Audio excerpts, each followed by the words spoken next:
어르신, 요즘 잠 편하게 주무시나요? 아침에 통장이나 통장 앱을 열었을 때 그 숫자를 보면서 안심이 되십니까? 아니면 불안하십니까? 솔직히 질문 하나 드려볼게요. 그 숫자로 내가 이 나라에서 어디쯤 서 있는지 정확히 아십니까? 5천만 원 있으면 많은 건가요? 적은 건가요? 2억 있으면 안정적인 건가요? 불안한 건가요?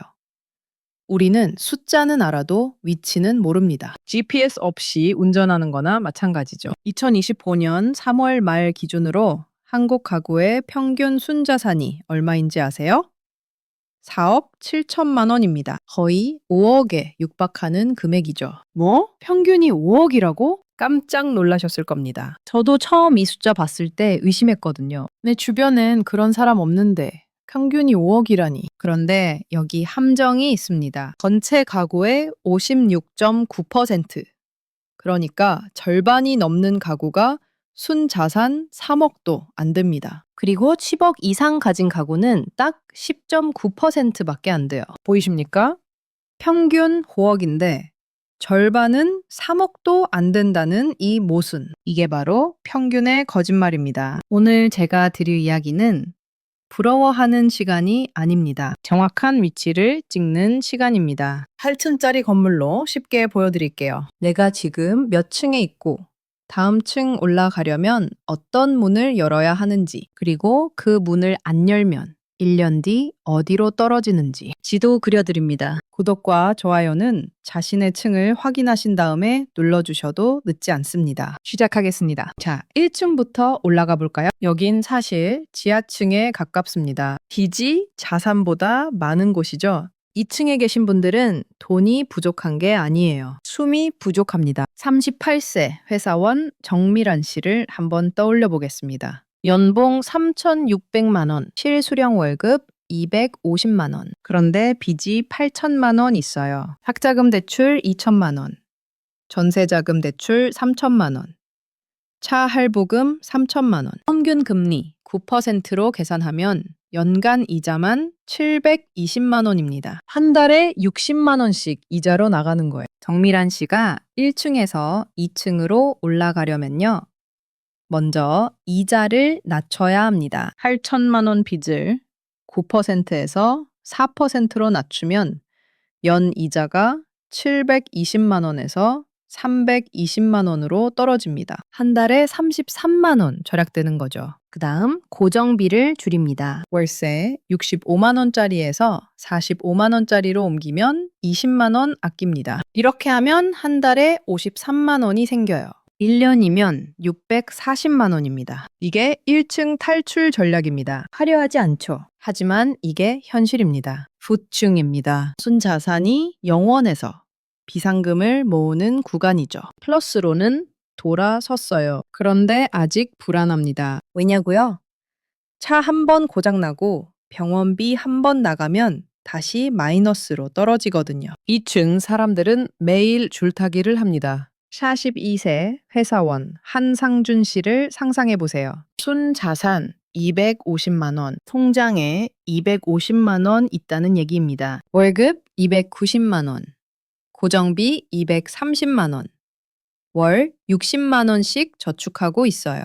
그런데 어느 날 갑자기 차 수리비 청구서가 날아왔습니다. 160만 원. 통장 250만 원 빼고 이번 달 저축 60만 원 깨서 겨우 메웁니다. 다시 원점이죠. 2층에서 3층 올라가려면 비상금 600만 원이 필요합니다. 3개월치 고정비거든요. 월 60만 원 저축하면 10개월 걸립니다. 이 10개월 동안 큰 사고 없어야 해요. 이게 2층의 현실입니다. 3층입니다. 3개월에서 6개월치 생존 자금을 확보한 층이죠. 여기서부터 인생이 달라집니다. 왜냐고요?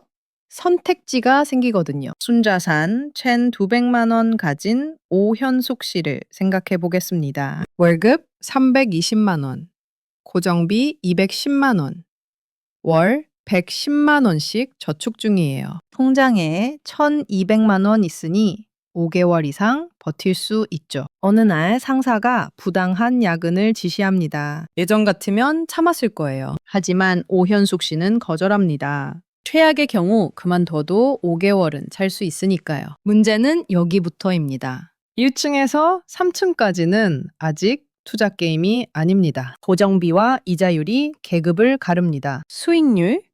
그건 4층부터 얘기입니다. 1층에서 3층까지는 현금 흐름이 왕입니다. 돈이 얼마나 빨리 새는지 그게 전부죠. 여기서 팩트 하나. 2024년 기준 한국 가구 평균 부채가 9,혈백28만 원입니다. 거의 1억에 가까운 빚이죠. 평균 자산이 5억 가까이 돼도 빚 빼면 순자산은 4억 중반대로 떨어집니다. 보셨습니까?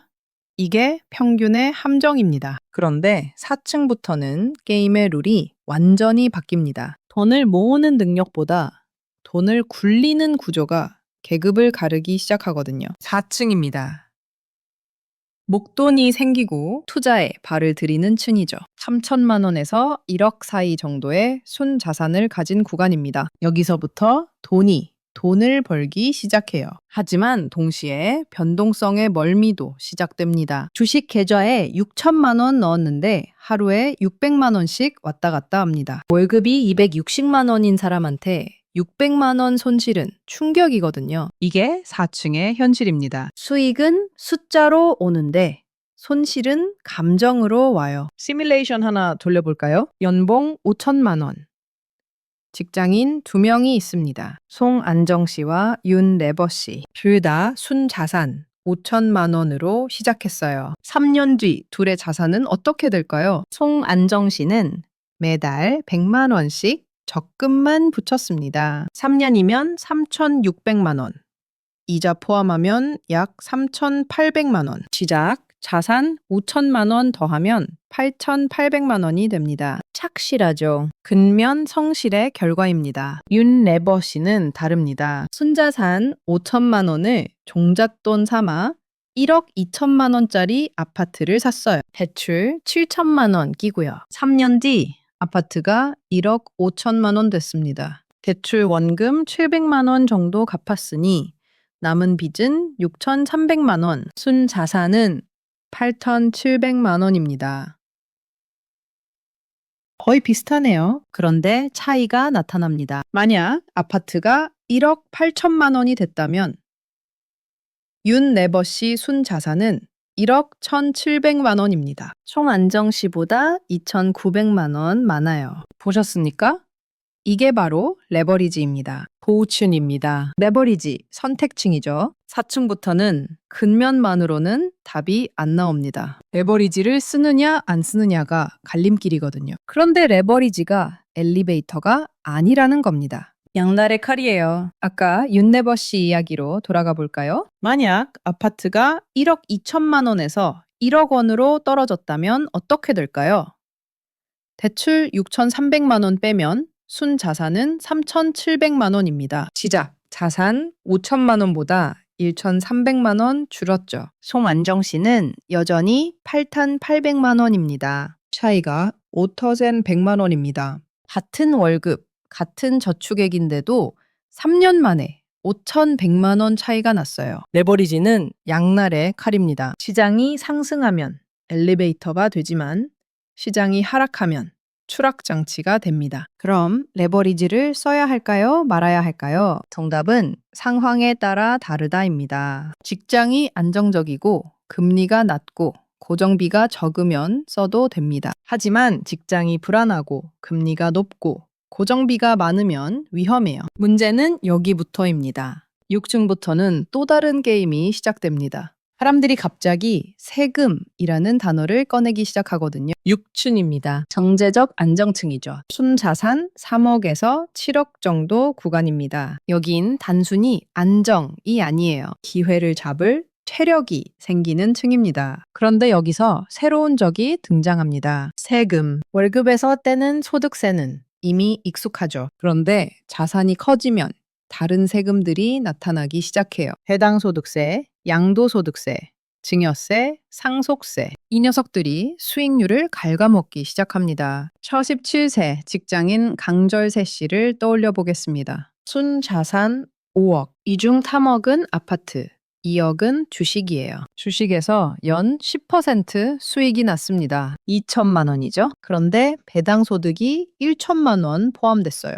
배당소득 2천만 원까지는 15.4% 세율입니다. 354만 원 세금 나가요. 그런데 배당소득이 2천만 원 넘으면 종합소득세 대상이 됩니다. 세율이 15%에서 최대 49.5%까지 올라가요. 첨층입니다.